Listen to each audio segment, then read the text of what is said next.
Am I the a-hole for telling my brother's wife that he doesn't own my home? So I inherited my childhood 3-bedroom home after my mother passed away 5 years ago, along with a good chunk of cash. I live in that home right now, and not to brag, but it's a beautiful home. Now, I have a half-brother. We will call him Blake, and we share the same father, also dead. Blake is a deadbeat. Can't keep a job, jumps from relationship to relationship, make excuses, and blame everyone else for his problems. Just really not a good guy. But with my parents gone, he is the only family I have left. So I try to work around it, and he has been living with me for a year and a half now after getting kicked out of his own apartment for not paying rent. Then, he went and got his newest girlfriend knocked up, and decided that meant they needed to get married right away. They got married at our local courthouse. Now I agreed to have her move in. She's carrying my niece or nephew after all. It's been 3 months since they got married, and she moved in, and she'd been rude, demanding, and just outright the worst the whole time. Originally, I chalked it up to being pregnant, but then one day she comes up to me and tells me that I have to move out. I'm confused and ask her what she means.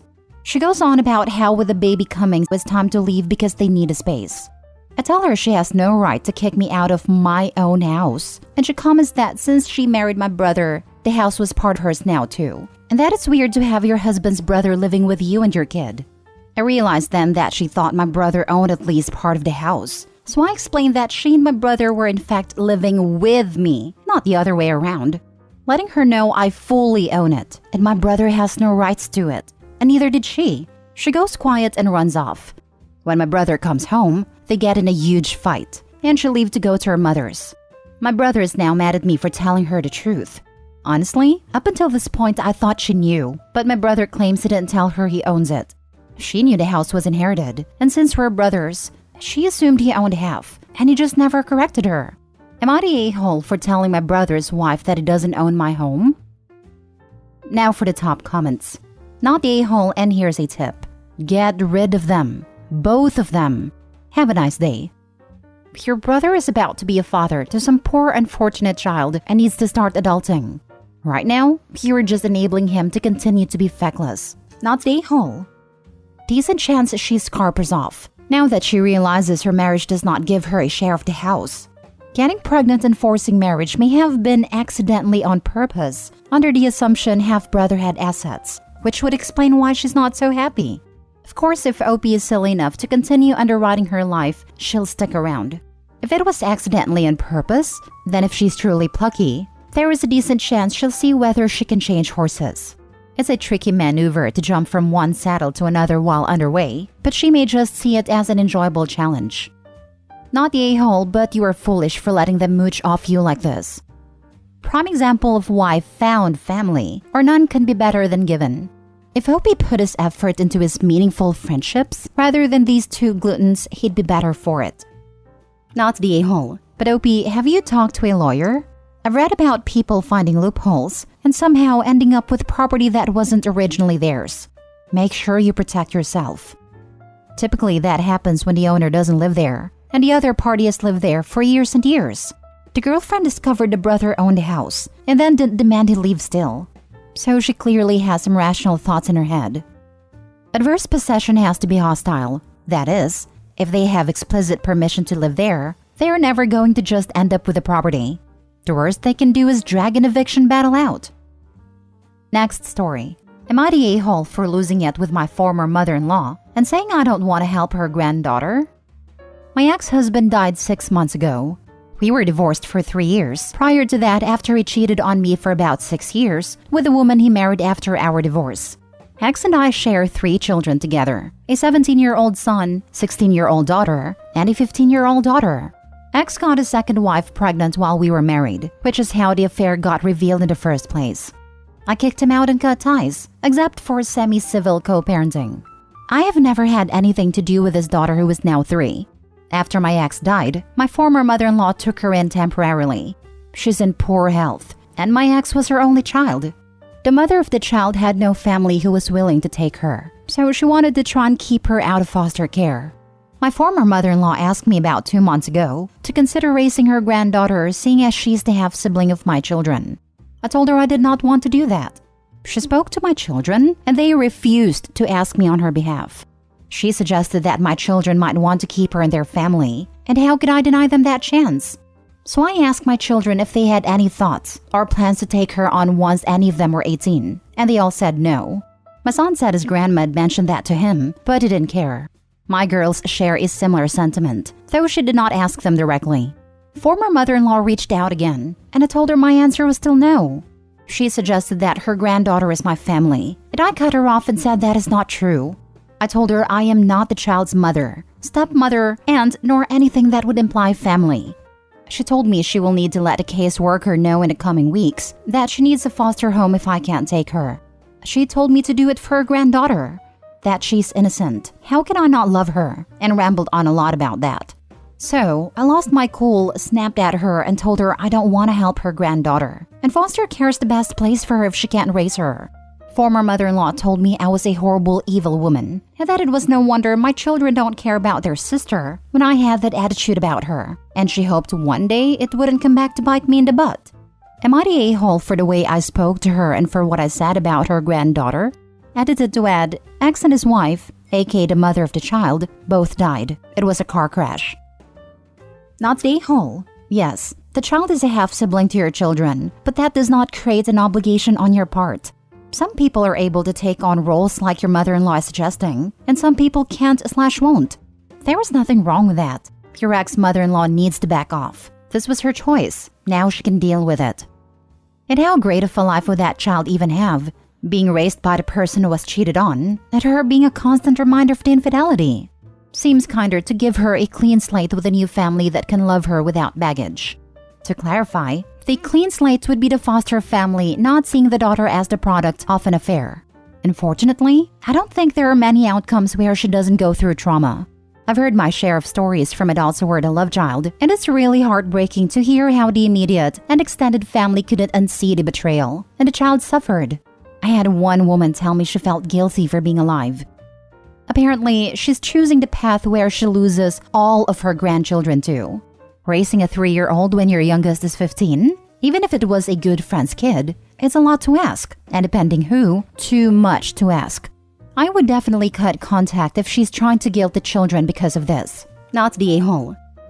Not the a-hole. It is insane for the ex-mother-in-law to try to rope you into this. He went above and beyond even talking to her kids about this. That child has been dealt a terrible hand, and I hope she isn't failed by the foster system. I mean, it's not insane, it's desperate. I can understand 100% why she's trying to do it, but also why it's never going to happen. Everyone has been dealt a crappy hand here, and it's obviously gotten to an inevitable and pleasant conclusion. She's lashed out, which she obviously shouldn't, but the whole thing is just sad. No a-holes here, just a terrible situation that pushed people too far. No a-holes here. You are completely within your rights to say no, and I don't blame you. At the same time, I cannot fault a grieving mother for fighting tooth and nail to try to protect her grandchild from being mistreated in the foster care system. This is an awful situation all around. Next story. Am I the a-hole for liquidating my daughter's college fund to keep our dream house?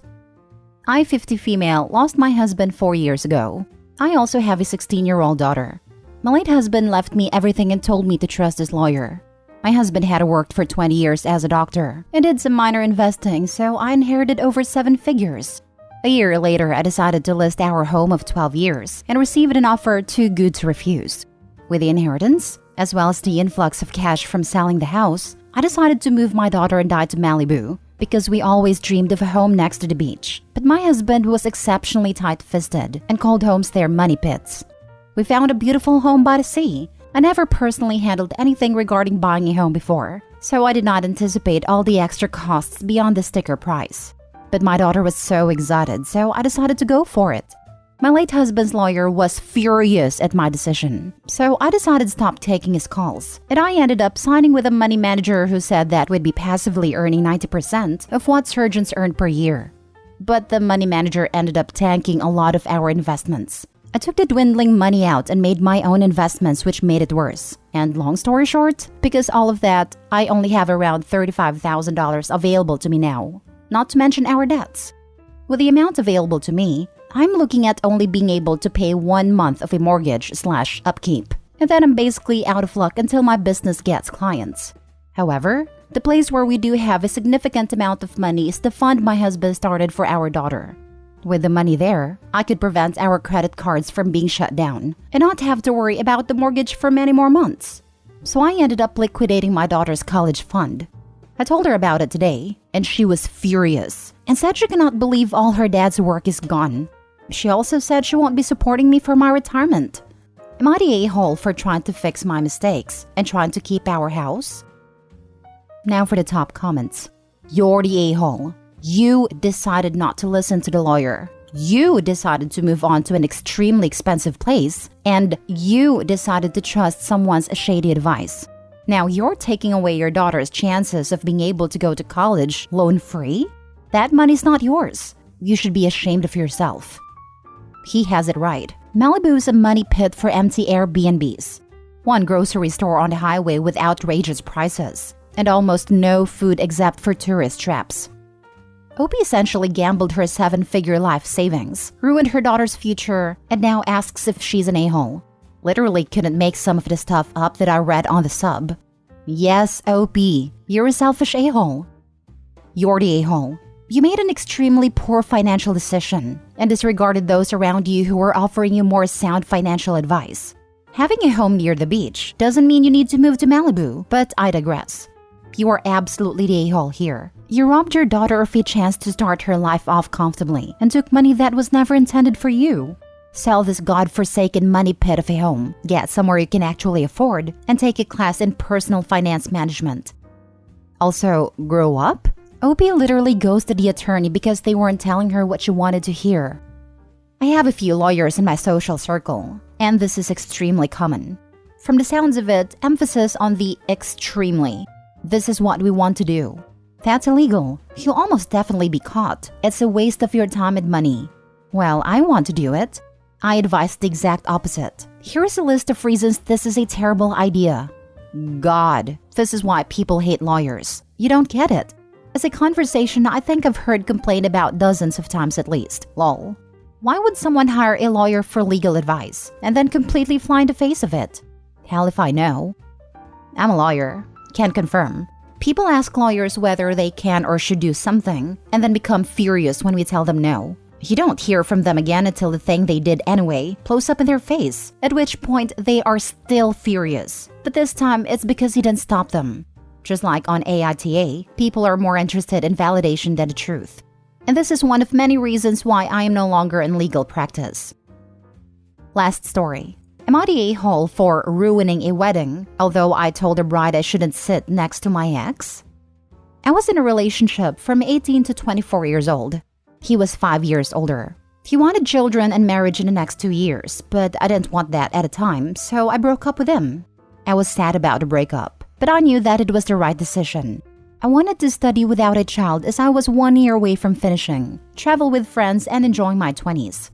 After 1 year of our breakup, I had a one-night stand with a friend who had a crush on me for years, and after realizing I was pregnant, we stayed together. We moved together to another city because of our jobs. After the birth of our daughter, we married. I couldn't be happier with my husband, and we are now together for nearly 5 years and happier than ever. I didn't know if my ex knows that I became a mother, and since I moved away while being pregnant, I missed a lot of birthdays of our mutual friends, and he didn't follow me on social media. Now was the wedding from one of our mutual friends, and I was happy about the invite. But then I got a message from another one of our friends who told me that nobody told my ex that I became a mother and married, and that he didn't seriously date anybody else after the breakup. He's successful in his job and concentrates on that, but his friends are worried that he is lonely. They requested that I come without my child. We actually had this planned before, so my husband and me have enough time to reconnect, and my mother-in-law would be so happy to have our daughter overnight. And also to not mention my husband, which I disagreed. So I asked the bride if she wanted me not to come, and told her the request from our other friends, and she told me that I should definitely come, and that she doesn't see any problem with it.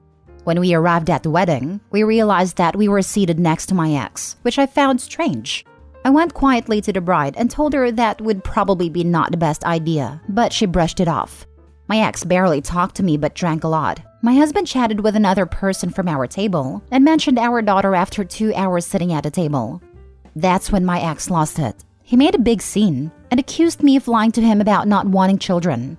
It was so embarrassing. And ultimately, my husband and I left while my ex got carried away by other guests.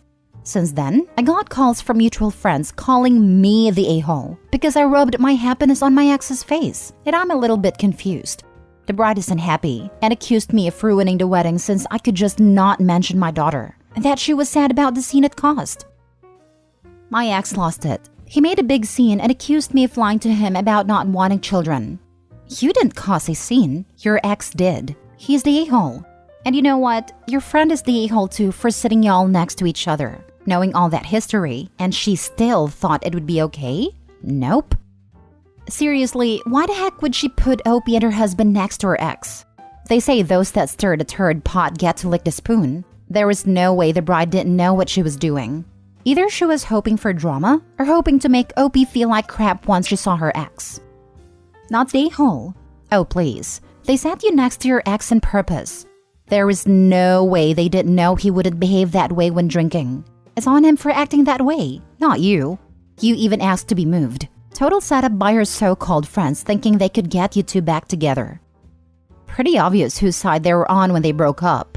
The ex probably made himself look like a victim because the woman he wanted wouldn't marry and have kids with him when he was telling her to.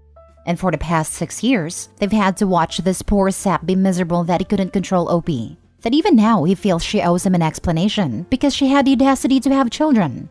And no one tried to get him to move on. Opie's so-called friends probably hoped she would show up alone to not upset the ex, and that they would magically fall back in love. I think the bride was hoping she would see her ex and realize what a huge mistake she made, drop her husband and baby, then run off into the sunset with the ex.